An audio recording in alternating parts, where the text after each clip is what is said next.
Mission 30 जून का आज भाग 7 हम प्रस्तुत कर रहे हैं और इसमें हमने ये 17वीं प्रश्नावली के माध्य के सवाल सेलेक्ट किए हैं। तो पहला सवाल समझते कि यदि माध्य 7.5 हो तो पी का मान ज्ञात कीजिए। ये हमारा सवाल है। तो हम सबसे पहले नीचे से शुरुआत करेंगे, टेबल बाद में भरेंगे। हम लिखेंगे माध्य बराबर 7.5।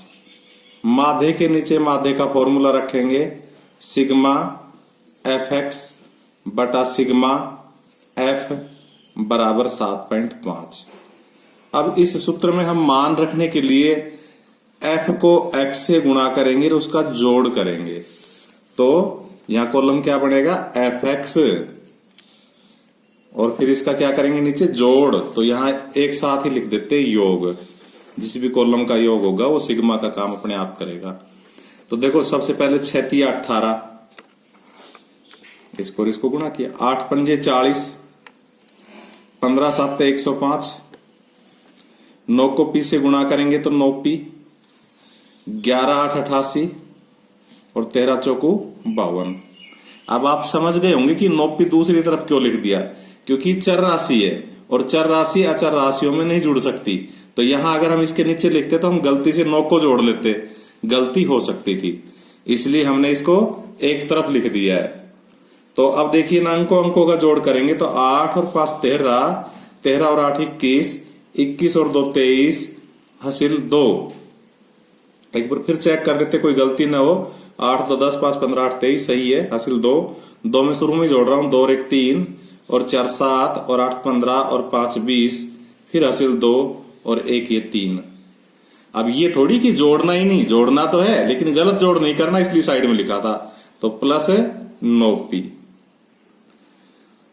इसी तरह बारंबारताओं का योग करेंगे तो 6 और 8 14 और 15 29, इसको छोड़ दो। 29 और 8 37 और 4 41, और अब इस 41 में पी जोड़ दो क्योंकि पी बाद में जुड़ेगा।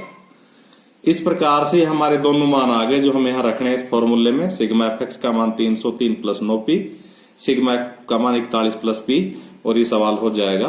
तो ये सवाल आप लोगों की प्रैक्टिस के लिए हमने सेलेक्ट कर लिया क्योंकि रिवर्स सवाल था, यानी कि मान ज्ञात करने वाला। तो 303 प्लस 9p हमने सिग्मा एफ एक्स का मान रखा, 41 प्लस p सिग्मा एफ का मान रखा और बराबर 7.5। इसके बटा 1 मानते हुए हम इसको क्रॉस मल्टीप्लाई कर लेंगे क्योंकि हमारी इक्वेशन बन गई और अब हमें इसको हल करके पी का मान ज्ञात करना है। तो हम पहले इस गुणा को कर रहे हैं। तो क्या आएगा, 303 1 कम 303 प्लस 9p 1 कम 9p बराबर 7.5 को 41 से गुणा करेंगे। तो मैं आपको रफ में करके दिखा देता हूं। 41 इंटू 7.5, तो पहले 5 से गुणा करेंगे, 5 एकम 5, 5 चौकू 20। फिर 7 से गुणा करेंगे, 7 एकम 7, 7 चौक 28। तो 5 7 8 2 10 और 3, 307.5 आएगा। 307.5 और प्लस 7.5 p। हम समीकरण वाले जो भी नियम लगते हैं वो लगा के इनको पक्षांतरण करके हल करते हैं। तो देखो 9p अपनी जगह रह जाएगा ये, और इसमें से 7.5p इधर आके घट जाएगा, बराबर 307.5 अपनी जगह रह जाएगा और 303 उधर जाके घट जाएगा, 303।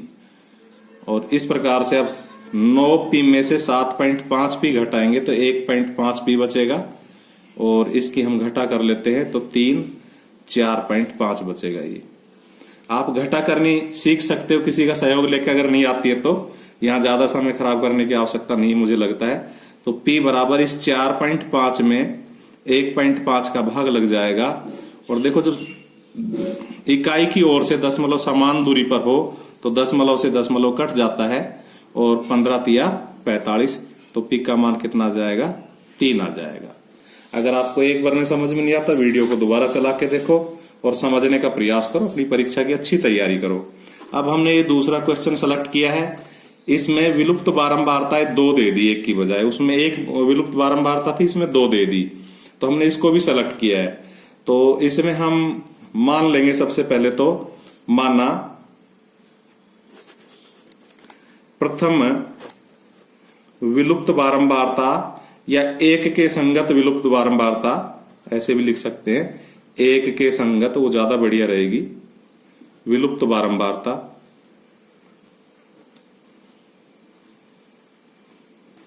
हम कुछ भी मान सकते हैं, X Y A B P, जैसे कि अभी पी लिखा हुआ था पिछले सवाल में, तो मैं एक्स मान लेता हूं। इसलिए दो के संगत विलुप्त बारंबारता,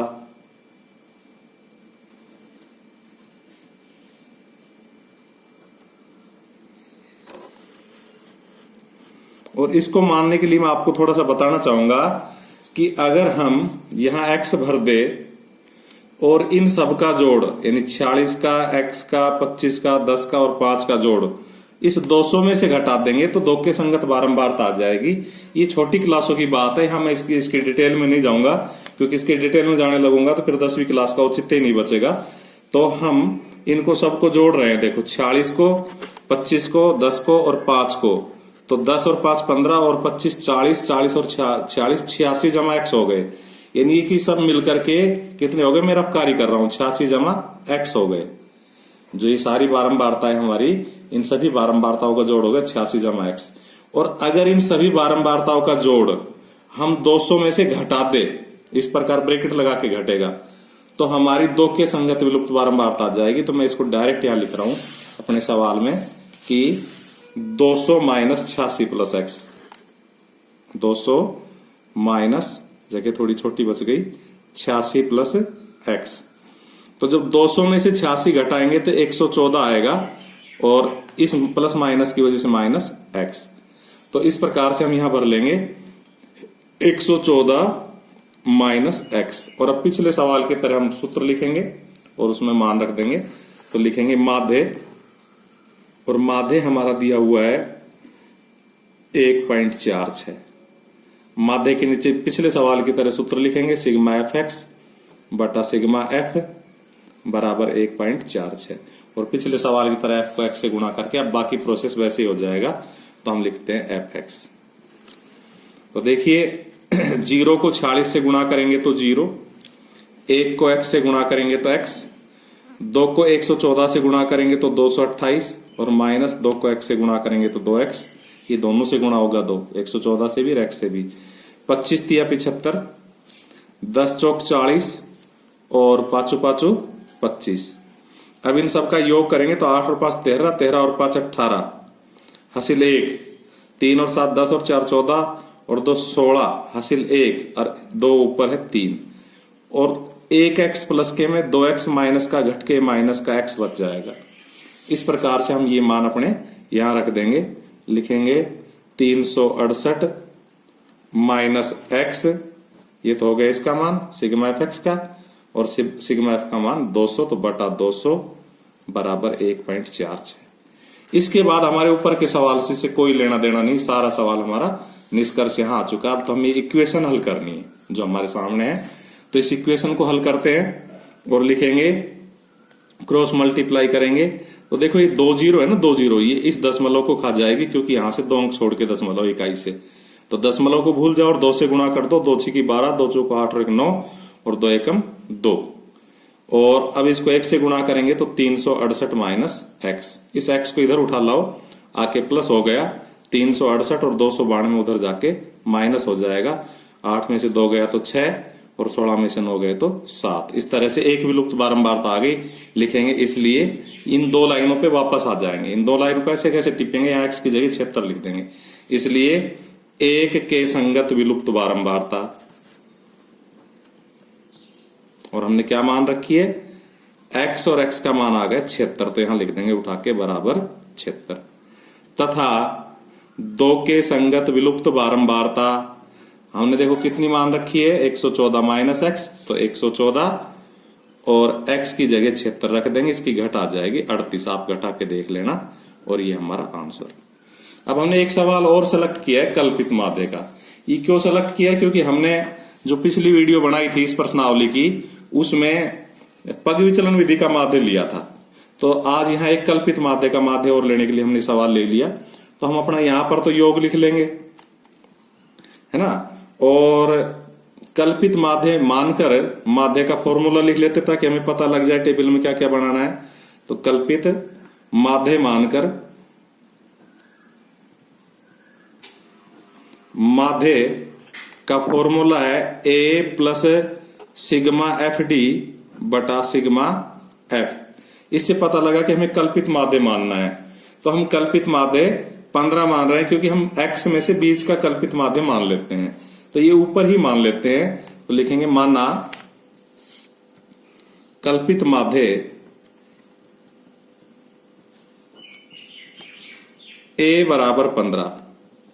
और अब हम a आ गए, अब f को d से गुणा करना है। तो f को d से जब गुणा करेंगे जब हमारे पास d होगा, तो d का फॉर्मूला होता है x माइनस a, फिर f को d से गुणा कर देंगे। तो देखो x है 5 और a है 15। इस तरह 5 में से हम 15 घटाएंगे, यहाँ क्या घटाएंगे 5 में से 15, तो माइनस 10। फिर 10 में से 15 घटाएंगे क्योंकि a सबके लिए 15 है, तो माइनस 5। फिर 15 में से 15 घटाएंगे 0। फिर 20 में से 15 घटाएंगे 5, और फिर 25 में से 15 घटाएंगे तो 10। अब f को d से गुणा कर दो, तो देखो 10 8 80, 11 पंजे 55, 16 को 0 करेंगे 0, 10 पंजे 50 और 7 ढाई 70। तो इस प्रकार हम देखें ना, तो इसका और इसका अंतर -10 हो रहा है, इसका और इसका अंतर -5 हो रहा है, तो यह -15 आ जाएगा। बाकी आप ऊपर का अलग जोड़ दो, नीचे का अलग जोड़ दो, फिर घटा दो, -15 ही आएगा। हम वैल्यू पुटअप करते हैं ताकि हमारा सवाल हल हो। तो a का मान 15 प्लस सिग्मा एफ डी का मान -15 और सिग्मा एफ का मान इनका जोड़ कर लेते हैं। 11 और 8 19 और 16, 11 और 8 19, 19 और 16 35 और 10 45, 17 और 16 33, 33 और 11 44, 44 और 8 52। तो इनका जोड़ आ गया 52। ये जोड़ एक बार देख लेते हैं और उसको करते हैं। तो देखो अब हम इस 52 में -15 में, देखो यहां हमारा सवाल पूरा हो जाएगा, तो हम -15 में 52 का भाग दे लेते, 15 में दे लेते, माइनस बाद में लगा लेंगे। तो देखो भाग नहीं जा रहा तो दशमलव लगाया, 0 उतारा। अब 52 दूनी 104, घटाया, ये जोड़ चेक करना जब तक है। तो घटाया तो 10 में से 4 गया तो 6, और ये 4 46, दशमलव लग ही रहा है, फिर 0 उतारी। अब ये 5 नीम 45 होता है, 9 दूनी 18, 9 पंजे 45 और 1 46, 9 पंजे 45, 5 पर भाग शायद जा रहा है, 9 पर, 9 दूनी 18, 9 पंजे 45 और 1 46, 8 पर जाएगा। तो 8 दूनी 16, 8 पंजे 40 और 1 41। हमें दशमलव के 2 ही अंक बहुत है, तो हम लिखेंगे 15 प्लस माइनस मिलके माइनस और 0.28, 0.28। तो देखो 15 में से और 0.28 ऐसे घटेगा 15.00 लगा के। तो 10 में से 2 गया तो 8 गया तो 2, 9 में से 2 गया तो 7 और ये 14 बच जाएगा। तो कितना आ जाएगा 14.72, और यही हमारा आंसर है।